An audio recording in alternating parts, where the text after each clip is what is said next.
And welcome back to the GSMC Wrestling Laureate podcast brought to you by the GSMC Sports Network. I'm your favorite wrestling fan here, Eric Rodriguez. Every Monday night we talk about the greatest thing in the world, professional wrestling on the GSMC Sports Network, 8 p.m. Pacific Time, 11 p.m. Eastern. And so make sure you guys Superman punch that like and subscribe button to the show. Without further ado, we got our fifth and final segment. We're going to talk about Penta El Cero Miedo unleashed in the WWE. He's been a star. He has come around of being somebody who's internationally loved all around the world of professional wrestling, coming to WWE, and he fits like perfect. He fits like that's the only way I could ultimately say how he's doing in WWE right now. He's undefeated, and despite being linked to Rey Fenix in the tag team, he's a solo act in WWE. And after he debuted January 13th on that first episode of Monday Night Raw, it was magical. It was great. His family was in the crowd. Everybody was all riled up, finding that this amazing luchador, this badass, is coming to WWE. And, you saw it inside the ring immediately. Just the style, the different style he brings inside the ring. It's not more or less that WWE style. It's a little international lucha underground, but then again, it could be independent. It could be literally any style. And he makes it look good. Obviously, the man's undefeated. And I feel like an Intercontinental Championship match in the future, definitely. Right now, I feel like, Braun Breaker and AJ Styles is, kind of a little hinted, here and there. And he's just having so much fun. Look at him, with George Kittle. George Kittle is an avid wrestling fan. And, Pentagon looks like he's a fan of his as well. But it just seems like he's having fun in the WWE. It seems like when he's wrestling all these other guys, the guys definitely love, they respect Pentagon. And, oh my God, this moment at the Royal Rumble where these were the first two people, it was magical. Penta, Rey Mysterio, absolute badasses in terms of lucha wrestling. Future Hall of Famers, if they're not already in the Hall of Fame or anything like that. Penta was in the Royal Rumble for quite some time. He eliminated a couple of good eliminations. He also made a couple other wrestlers look good, made them look strong. And that's something in WWE that I ultimately thought wasn't going to be something that he dabbled into. And, when I mean that, when he wrestles inside the ring, I was expecting more of a darker, dominant presence.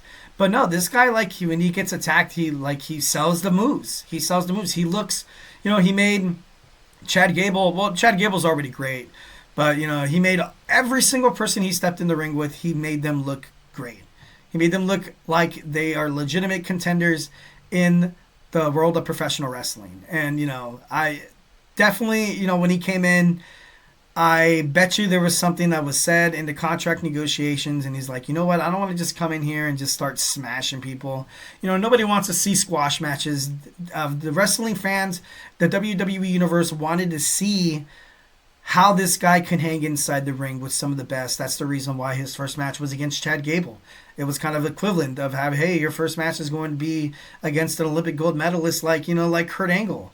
We're going to see what you do. We're going to see what you have to offer inside the wrestling ring. We don't want to see, 3-minute, 5-minute matches. These guys, every single time they fight with Penta, they put on a good show. They tell a story. They tell a story inside the ring. Whether if it's high flying or intricate, innovative moves that Penta El Cero Miedo is definitely capable of. They're doing it right. And I was kind of hot. I got to be honest, I was kind of hot on it. I did not want to see him just falter to the LWO. I did not want to see that, for him coming to WWE, which he hasn't. He's kind of staying clear of that.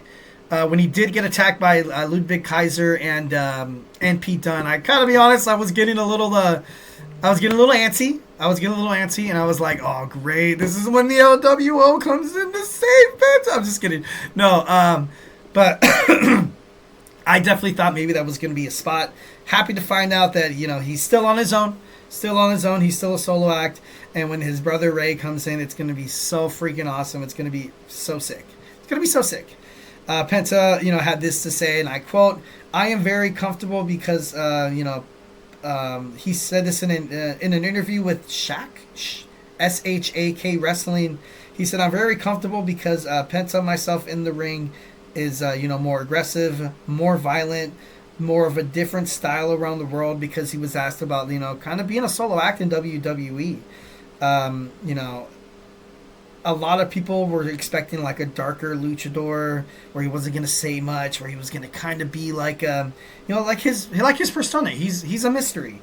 I guess he's never really been seen like unmasked or something like that. And I don't know, it was crazy. I honestly did not expect him to connect with the WWE universe that quick, because every single time a luchador debuts or wrestles in the WWE, someone in creative back in WWE headquarters is like, oh, let's just have them pile up with the other Latino wrestlers, and they can, be like a high-flying group that will get no chances. I did not want to see that for Penta. Maybe that's the reason subconsciously why I was like, dude, they better not just let this guy go to the LWO, or, just, kind of just band them together. Put them together, you know what I mean? But no, and it's been great. It's been great. I feel like it's perfect. Definitely when Rey Fenix is going to be available, he will land in WWE. Penta had this to say. He said, "But when my brother is with me with the tag team, it's different, more dynamic, more special, more high flying.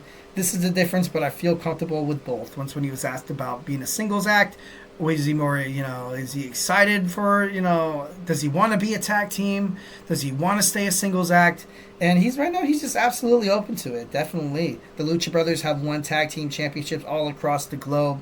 Penta, definitely, he's a legitimate international man of mystery. He's definitely reversed the curse gimmick.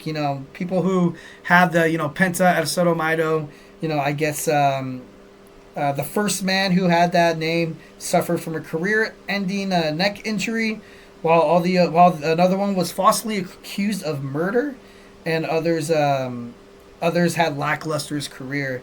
And he's, I think there was 10. I think he's number 9. I could be wrong, but so far he's been kicking ass, taking names. WWE's lucky to have him. Us as wrestling fans are lucky to see him. Just be somewhere where they can ultimately extract all the talent from him. See if he could, makes big PLEs, which so far it has every single match. When I'm doing research and I'm rewatching Monday Night Raw, I'll watch the first couple of seconds of a match, see how it's going. I'm like, oh, okay, I'm going to fast forward it. I do not fast forward through any Penta matches. I don't. I want to watch it. I feel obligated to watch it. I don't want to miss a thing. I don't want to miss it.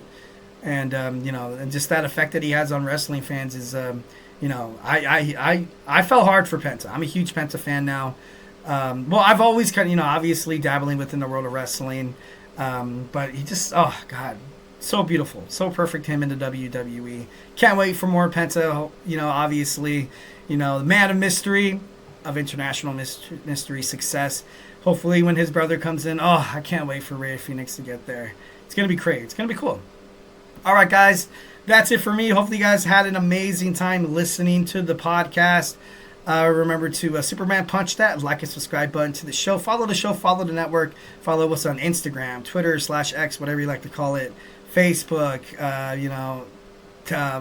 TikTok. Did I say TikTok already? Definitely subscribe to all those so you guys can get some awesome content that you guys love so damn much. Obviously, always hit us up in the chat. We have all these other sports podcasts. Make sure you guys check out their shows. They're amazing. They're enthusiastic, charismatic as well, and they know their stuff. They definitely love sports. Sports is it's a fandom. It's a fandom, and fans love talking sports together. So, definitely want you guys to feel absolutely comfortable. Do not be shy. Drop your thoughts inside the chat whenever we go live. Hope you guys had an amazing weekend. Sorry about the Super Bowl being so sucky. So I almost cursed again. Damn it. Life goes on. Life goes on. Hopefully next year's Super Bowl. We were due for a bad Super Bowl, though. I got to be honest. We've had a couple of good ones in a row. We were due for a bad one, and it was kind of cool to see the Chiefs not three-peat. But yeah. Hope you guys have an amazing. Hope you guys have an amazing week. Stay beautiful, but most importantly, love you.